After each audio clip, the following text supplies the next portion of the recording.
It is our time for our weekly Extracted recap, episode 3. Yowza, Maddie. It was a little grotesque. I would say that. Yeah, it was gnarly. Oh. This is where I would say extract me. Yes. ASAP, or else I'm extracting myself. I would also know, unfortunately, I would probably be like Anthony. I would be so hangry that I'd be saying mean things to the camera too, like, get me out of it. I said now. I said I am now, hungry. Mom. This isn't funny. This isn't funny. It's not funny. There could be serious issues when I get back. Okay, little boy. But, okay, so one of the challenges is the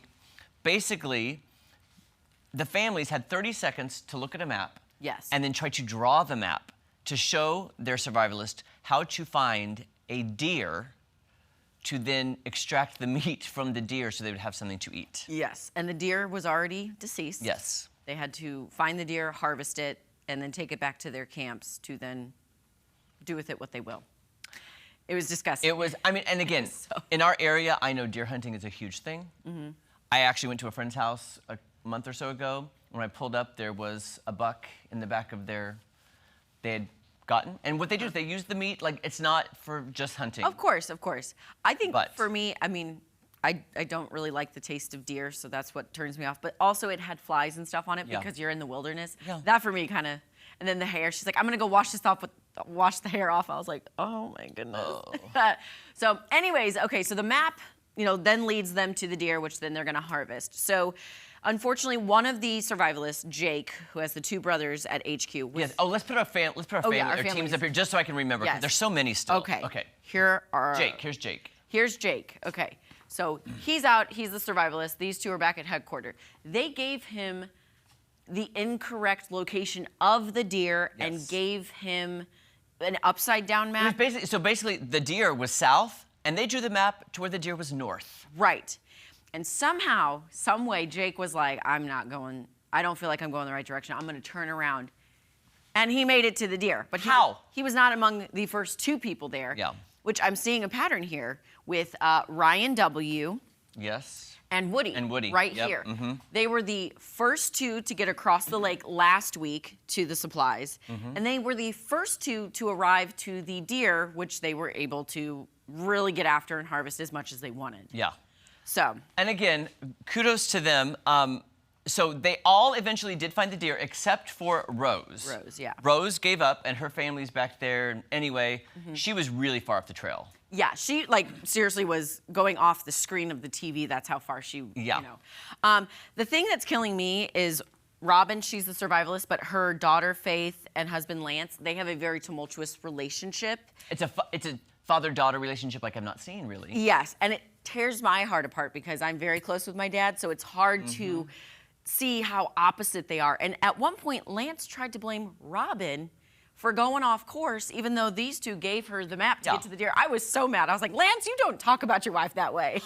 I know, but you think about you're in the headquarters, you just want them to get to where they need to be, and your emotions can get out of control. I feel like the end of the third episode, they were somewhat working better together. Kind of. Because she was crying a lot. She cried so much. So much. At one point, I was like, all right, stop crying. Like, you want your mommy. Okay, we get it. So. Yes. So let's see. They're misreading the maps. Okay, so basically they get the deer, and even, I can't remember which girl it was, could not open her container. I can't remember who it was now. Oh, man. She was trying to open the container. Was it Ashley? It was Ashley, yes. Yeah. The very mean fiance, in my opinion. He's very mean.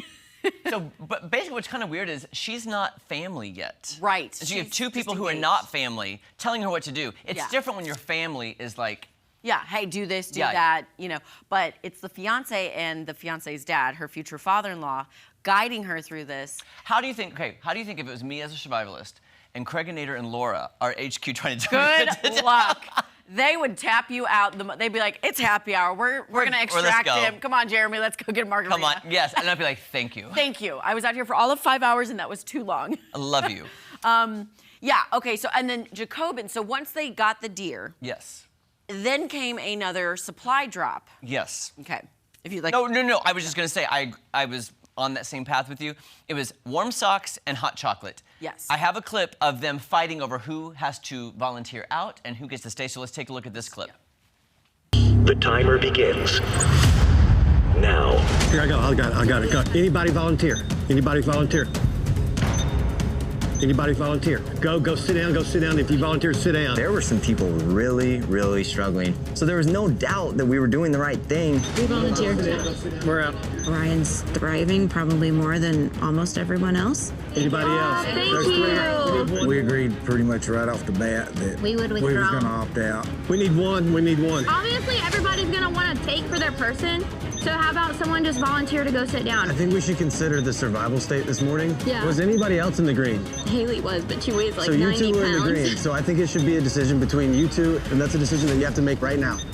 We are getting frustrated with Blake, the way he called both of us out. I truly think it should be between anybody who's in the green. I say we're mentally in the red, and she needs something to have hope. Obviously, the girls kind of need more than the guys, so I agree. you guys don't volunteer to go sit down? He was saying, man, I'm cold, my feet wet, so I need to get some sun. I think that Jacobin is in a way better state than my dad, though. I don't agree with that. I don't agree with that. My dad hasn't drank any water. Jacobin has fire, he has beans, he's gotten food, he has plenty of water left. I think that's pretty selfish. No, it's not. Come on, guys. We're gonna lose a box. Okay, we're about to lose a box. So who's willing to lose a box?